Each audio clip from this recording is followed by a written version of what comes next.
Zoo Boys, Chapter 6, The Aviary and Beyond. Ronnie left the current argument over what they were going to eat by distancing himself from the other two. Even though he was the youngest, he knew it was better to take a hike rather than stay and fight. Jeremy used Ronnie's absence as an opportunity to one-on-one talk with Dave about how they were going to find John.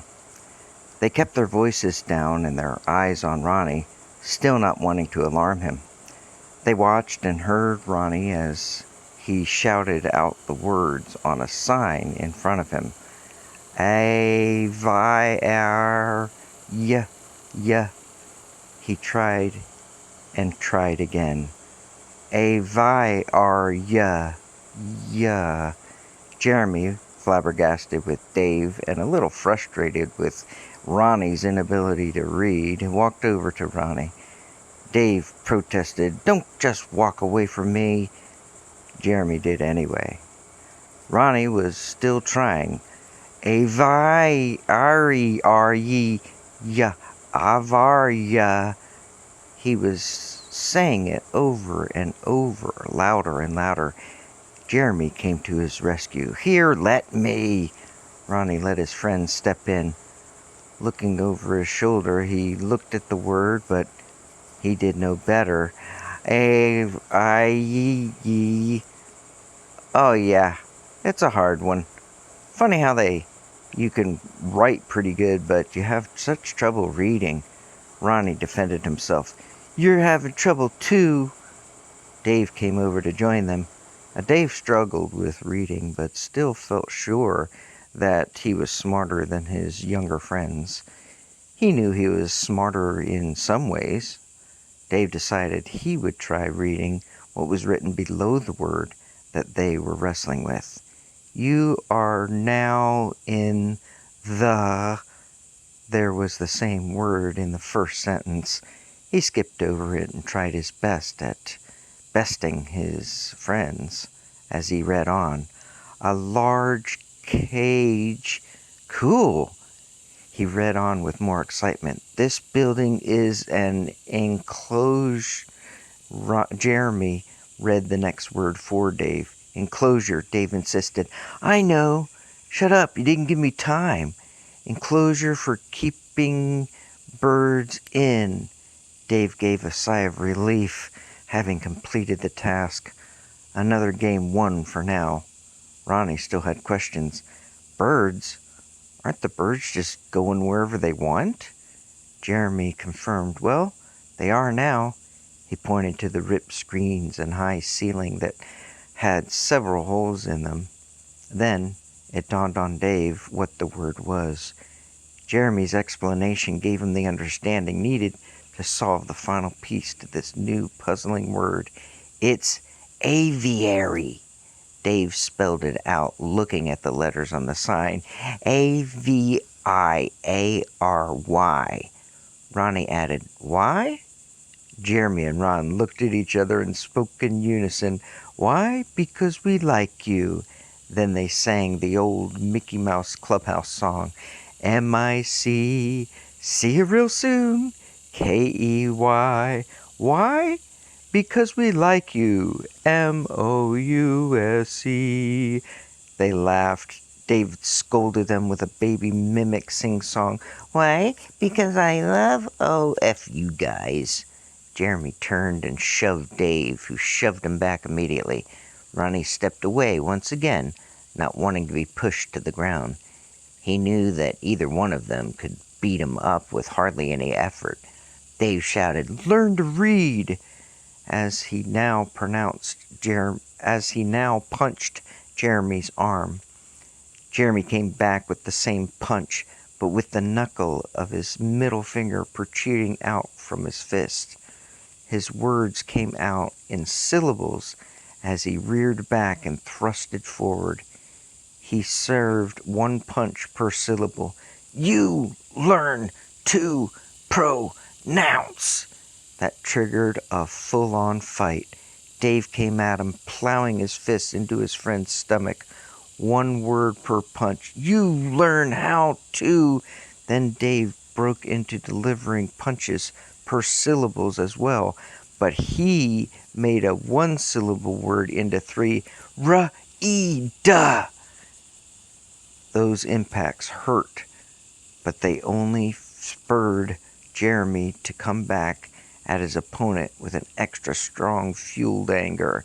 Shut your... Jeremy reared back his arm, aimed at Dave's jaw, and leaned in with his whole body. Mouth! Pow! Jeremy struck David's jaw, sending him into a spin and dropping him to the ground. He was out cold. Ronnie ran over, standing between his 2 buddies. Jeremiah! David, stop! My name is Jeremy. Ronnie stepped back as Jeremy was now coming at him. The chase was on. Jeremy's pursuit led him around the paved brick trail and over a few bushes. As Ron landed on the other side, he witnessed 1 scared rooster, mother hen, and baby chicks. Jeremy stopped just short of the hedge. He used only his voice to hit Ron from behind. Yeah, you better run more, Ron. You moron. Ron ran as far as he could.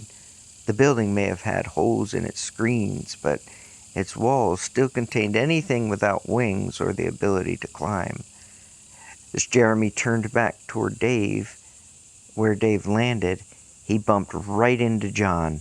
As John hopped forward, Jeremy's fear caused him to hop up and somehow back a few feet, landing in the same bushes Ron jumped over. The chickens were stirred up once again.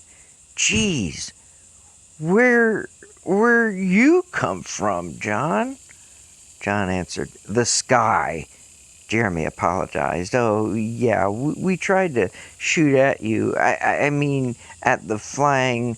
His voice dropped to a whisper as he looked over his shoulder to make sure Ron wasn't within earshot. You know, the flying ant. Yeah, I was hoping your shots wouldn't hit me. Jeremy got himself out of the hedge and moved a little closer. John, dude, you're covered in dry blood. Are you hurt? I mean, you're not bleeding from us shooting at you. I mean, shooting at the... No, you missed, and nah, I'm not hurt. This is just red ant's blood. Jeremy thought, blood, red blood. Then he wondered, does he mean the type of ant? A red ant? A fire ant? Red ant's blood or red ant's blood? John began to tell his tale just as he had practiced it. I don't even need to exaggerate how cool this was. Cool? Yeah. I flew through the air, and the ant didn't bite. I reached back into my backpack, and Jer was listening to every word and picturing it as if it was already in one of their comic books. John unfolded each page. Jeremy pictured the comic book panels. John continued, I pulled out a flare gun I had, and Jeremy asked, you had a flare gun? John wished his friend would just let him get out the whole story. Yeah, in my backpack. So Jeremy intruded again. Wait a minute. You had a flare gun. A flare gun in your backpack. You had your own flare gun? A flare gun you brought from home? John was confused as to why Jeremy couldn't just let him say what happened. Now, in complete frustration, John cried out, my word! Ugh, yes, look, bruh, you're really caught up on this flare gun here. I'm trying to tell you what I did, how I used it. Jeremy really was still hung up on questioning John. With great doubt, his voice sarcastically challenged John right at the onset of his friend's telling of this very personal experience. A flare gun that shoots flares, right? John was losing it. Yes! What is so hard to believe? I brought a flare gun from home. I found it in our garage and was going to use it in case we needed help getting back off the island. Jeremy agreed. Yeah, okay. Good idea. We may need that. John exhaled quickly as he attempted to continue. Well, I had the gun, the flare gun. Yes! Good, but I only had one flare, and that's what I'm trying to tell you. I pulled out the gun, the flare gun. Wait, a gun or flare gun? John answered his poor listener. Did you hit your head or something? A flare gun. Come on. John was trying his best to continue. He thought, I'm going to have to keep talking and block him out. So, the ant had me high in the air, and I reached for my, Jeremy filled in, flare gun. Unable to ignore him, John quickly pressed on. Yeah, and Johnny! Dave wailed as he came stumbling down the path toward them. He sounded drunk. Why, Johnny boy, GG for John. How are you, man? We thought you were eaten by that giant ant. Sorry, I mean J for giant. And he finished trying to talk as he fell forward into Johnny's arms. Ronnie came running down the path. He asked, wait, what? Giant? Giant starts with the letter G. Duh. Dave raised just his head up, his speech inhibited. Duh. Door imbile, yes. What I did there, duh, like adorable. You're all adorable. Holding Dave in his arms, John asked, what'd he drink or eat? Some berries are poison, you know. They can kill you. What you guys get into? Did you eat, drink, or it could even come from just touching some plants? What? Wait, delusions can come from an animal or animals bite, too. What's up with him? Dave slurred out. See? Science lesson to go, John. We didn't eat. What you got? What you coming adorable that, Johnny? What you got? A Chipotle. Sounds good. Sounds good.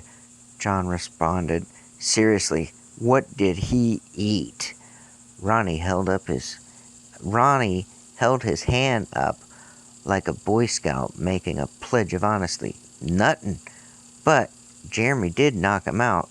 Dave reacted. What? Jeremy gave Ron an evil eye. Ron wasn't sure if that meant what that sign meant.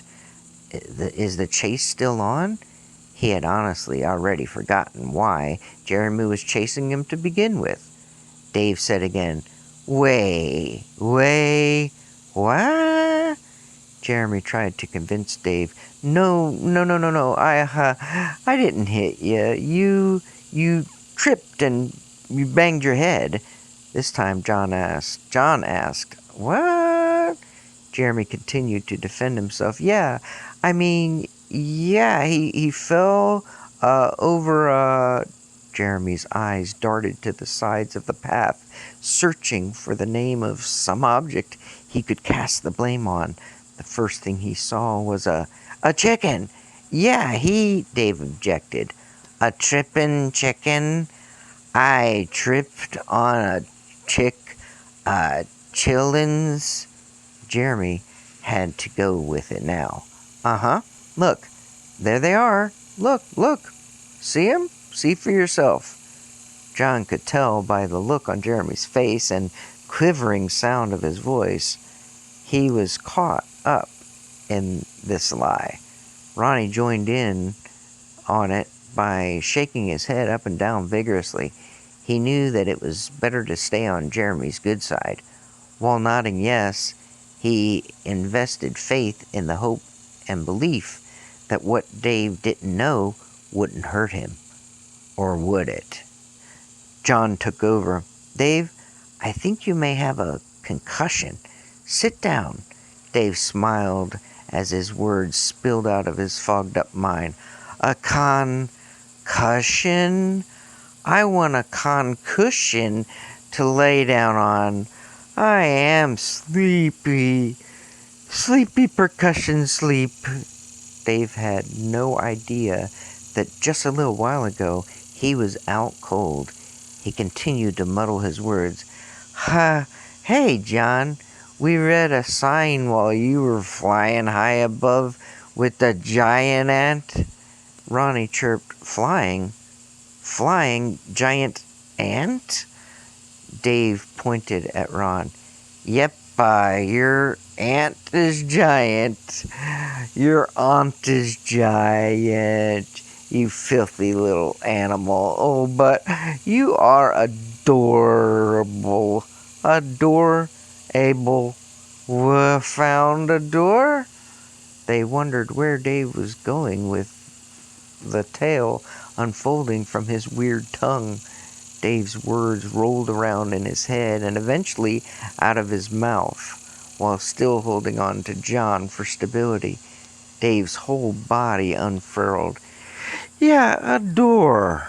No, not a door. Adorable. I called you a door. John tried to intervene. Let's get you no,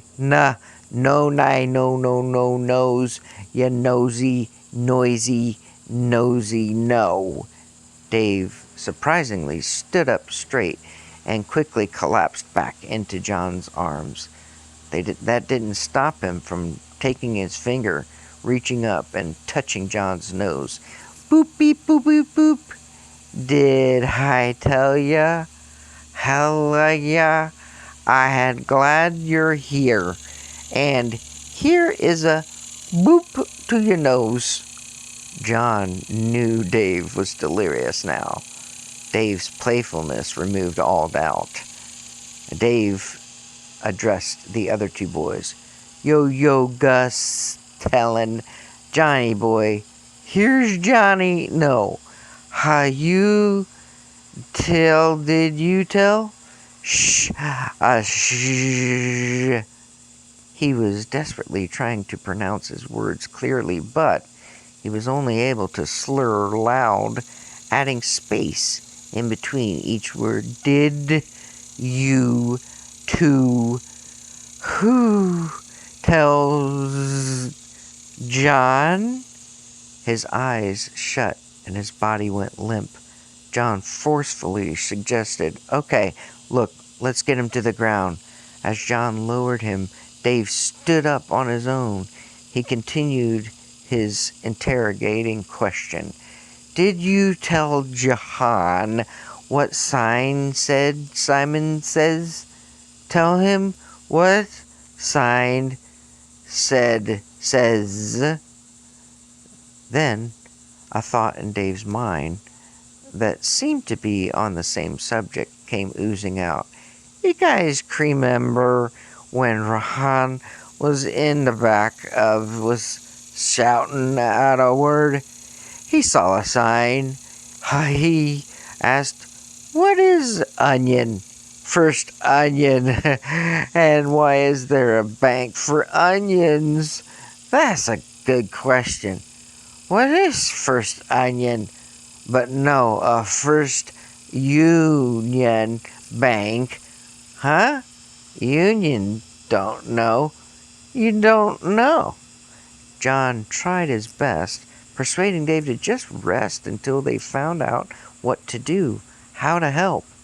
Dave was persistent at getting his thoughts out. The wording, if you will, ding ding, was not First Onion Bank. It was First Union Bank, blank, bing ding ding sing. What's the prize, Johnny? Dave's eyes rolled back in his head, then returned toward John as he asked, did I say sing? Sing for us, Johnny. A ding ding ding, what do we have for her, Johnny? That concludes Chapter 6, Part A, The Zoo Boys.